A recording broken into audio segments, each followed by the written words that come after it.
So I wonder, have I angered the crochet gods? Because I went ahead and sewed all my squares together using my sewing machine. So this is how it has come out.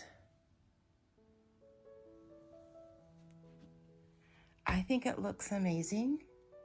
I went ahead and put on this little shell border.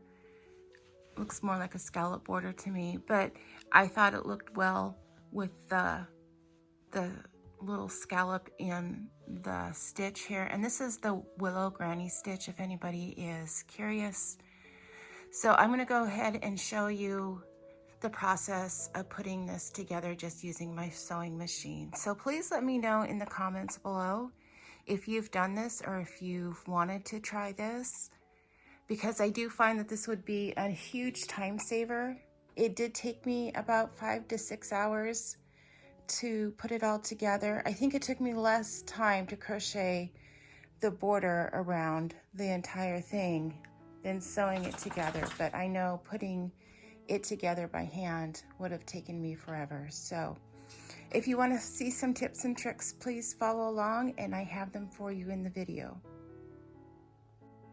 So for this part, I just want to take out all my granny squares and lay them out on the bed and just get an idea of the size that I have, because I've lost track of how many I have made, as well as I want to kind of lay them out according to maybe color as they have turned out, so that I don't have a clump of this and a clump of that. So I'm going to lay these out right now and just get an idea for the size and layout.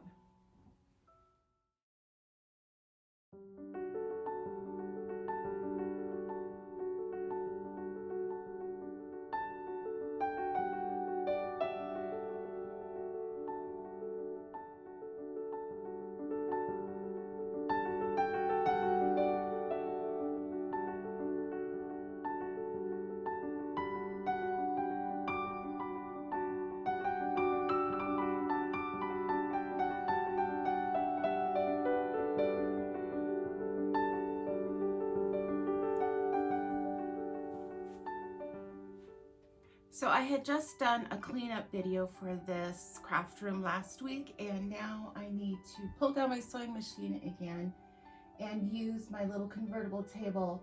So I just made these into piles and I put a little number on them just so I can keep them in the order that I think I like. And then I'm just going to start sewing them together and see how this turns out.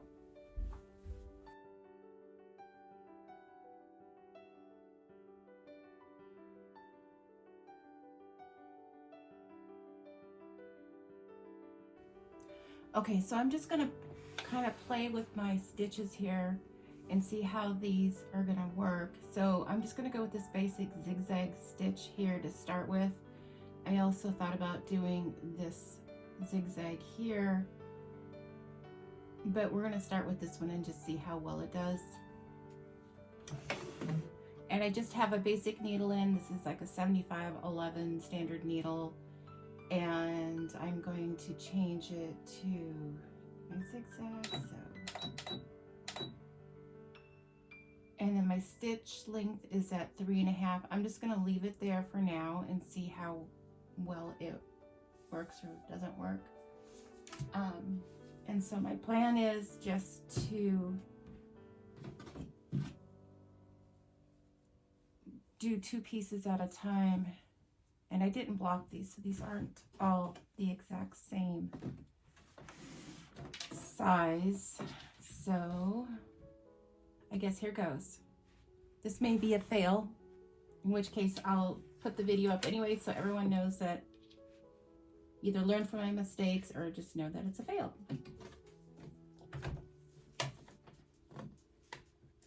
Oh, and I have my walking foot on. I feel like that's going to help move it through the machine.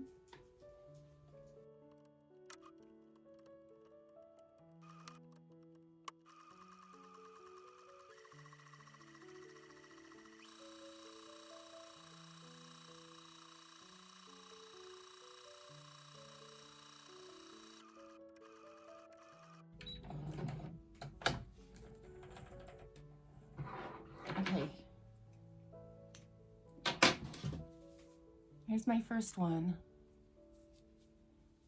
Now I can see I should have got these a little closer together at the top.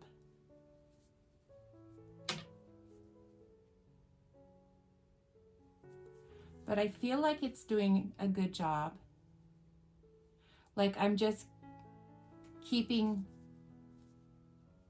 the two edges under the center point of my walking foot, and it is going back and forth really well. You can see, I don't know if you can see, but you can see like a little bit of the seam going all the way down, but it's done a very good job, and it's got both pieces.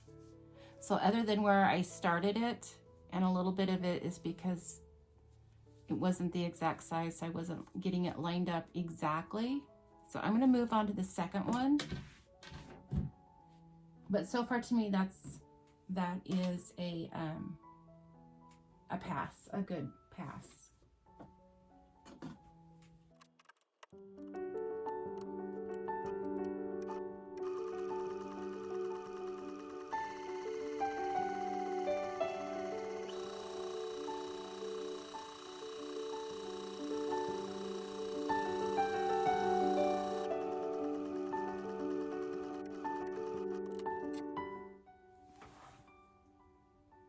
Okay, I've got a couple squares more in. In fact, I have one row done. But I was just going to point out another thing that seems to be working just quickly here is that when you go ahead and line up your squares at the top, just under the front of your foot, I go ahead and lower your needle down so it's already catching one side here, and then put your foot down, and then you can start. And since it's already started there, it's going to grab over here and then just continue that way easier. Keep putting my hands in front of the needle, I'm sorry. But if you start, one side or the other, start with your needle down in the square first and then start from there, it seems to grab and pull through, and then you get a nice start at the top so that everything is tight together.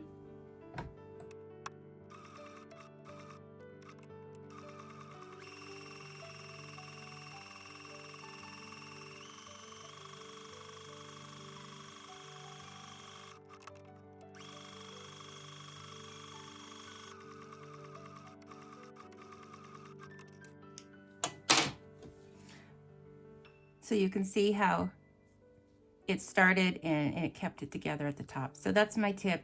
Put your two squares down, put your needle down starting in one square, and then lower your foot, and then it'll grab and zigzag all the way down.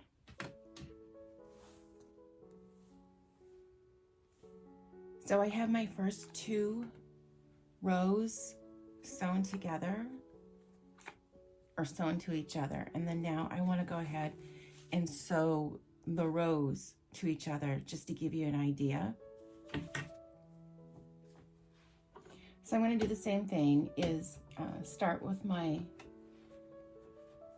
squares just under the front of the foot, and then I'm going to lower my needle into the first square, the very tippy top of the first square, just so that it gets caught and it'll get pulled in.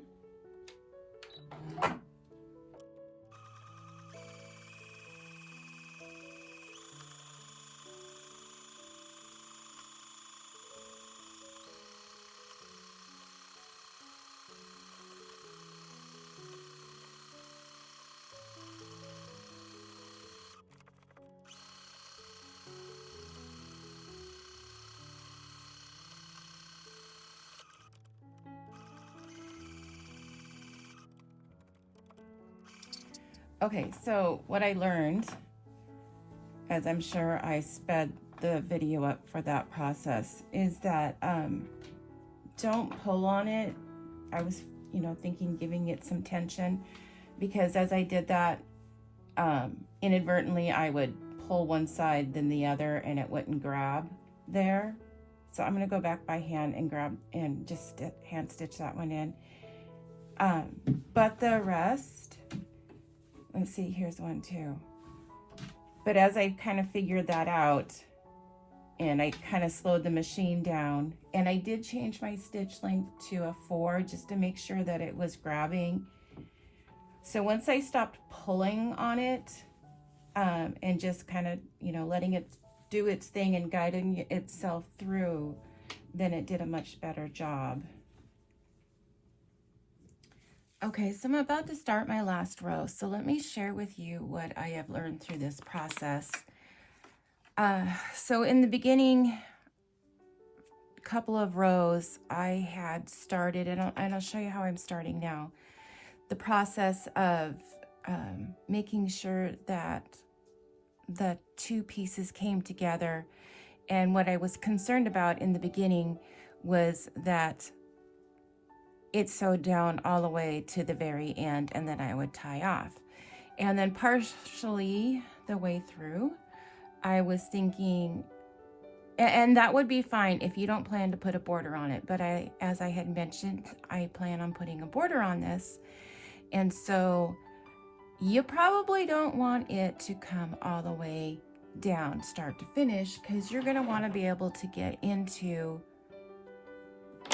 your stitches to be able to create your border.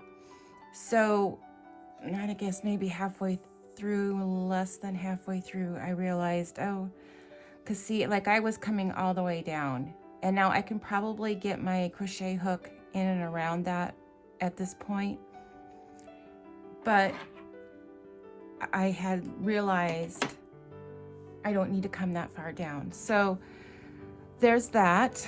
So when you start, you don't need to start at the, and as I start, I'll show you to sink your needle, and then you want to back stitch, and then you'll just come down.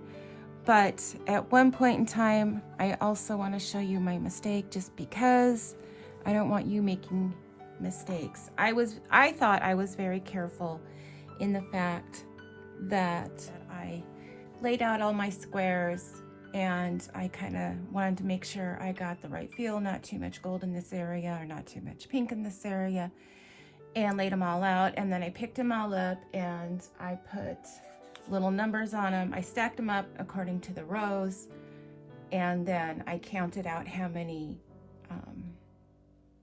I guess columns there would be. So I had 8 across and 12 up, and I made my 12 stacks.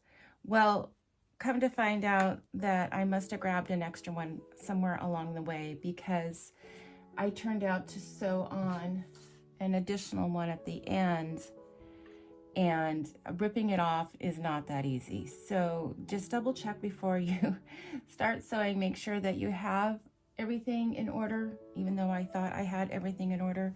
So I have enough of a tail here that I'm going to be able to go back, and I just need to put a border on this edge here and tie it in over here, and it'll be fine. And then I plan on crocheting some type of border all the way around it.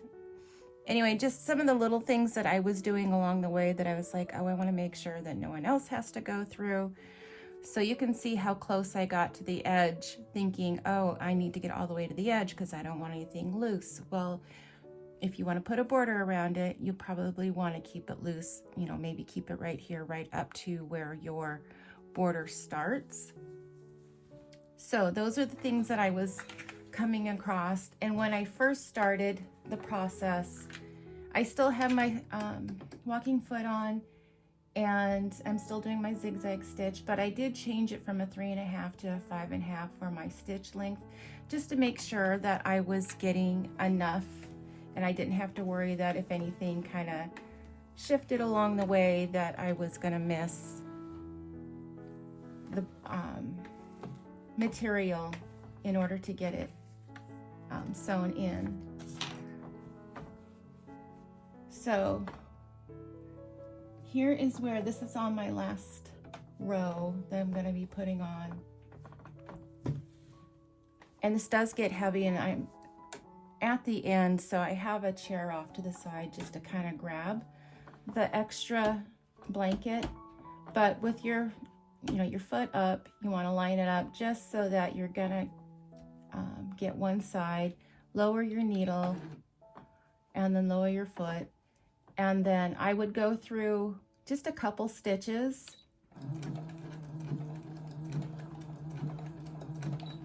And then I would back stitch. Now at this point, I know I'm not going to go all the way to the end. I'm just going to go up to that border.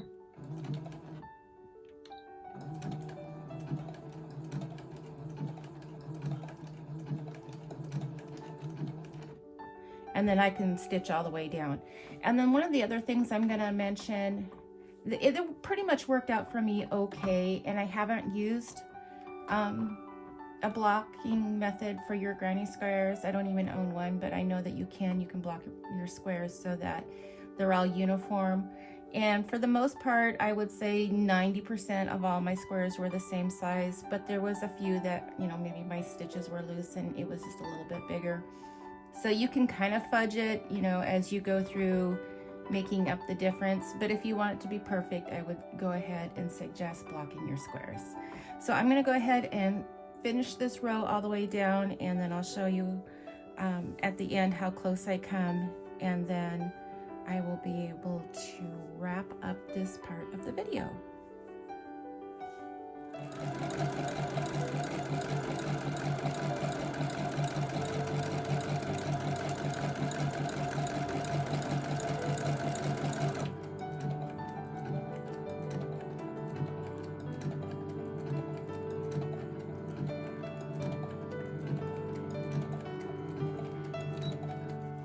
Okay, so here's where I'm going to stop it. You can see I'm just at the border. So this is where I'm just going to back stitch and just leave this little piece, not quite all the way to the end.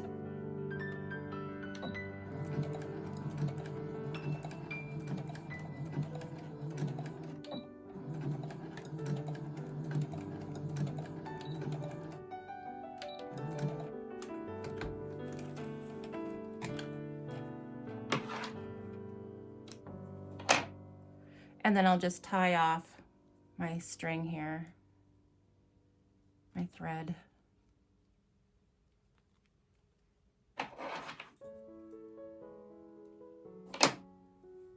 Okay, so that's all of it for the sewing, and you can see how well it is sewn together. The very first row or two that I did, I didn't quite have the hang of it yet. I wasn't using the longer stitch length, and there were a couple areas where I felt like, oh, it's getting stuck, I'm gonna pull on it, and pulling on it just made bigger gaps that I had to go back and fix. So really, you don't need to pull on anything. You let your walking foot do its job by pulling it through. And there were a few times where you could see like, oh, maybe it's caught up or just a little bit of a snag there. So if you just gave it a small tug, whatever little snag there was came undone, and it just kept on going, and there were no issues. So I wouldn't pull on it as you, put it through the machine. Just let it do its job with the walking foot. And then you can see here, I just had one. So this border here isn't exact, and this is kind of what I was referring to, that, if that bothers you, make sure that you go ahead and block all your squares first so that they are the same size. Sorry, I can't talk. But for the most part, they came out fine. So I'm very happy with all of this, and I will be excited to show you how it looks once I get the border on. So I'm going to go ahead and get the border put on. I'm not quite sure what I'm going to do quite yet, but I'll show you that in the end. So that's everything for now. I hope you enjoyed today's video and watching me test out sewing these squares together. I would love to know what your experience is putting squares together. Do we agree? Do we like sewing it together, or would you rather join as you go? What is your opinion? I would love to know, so share them in the comments below, and consider subscribing. It is priceless to me and free for you to do. So until next time, happy crafting. Bye!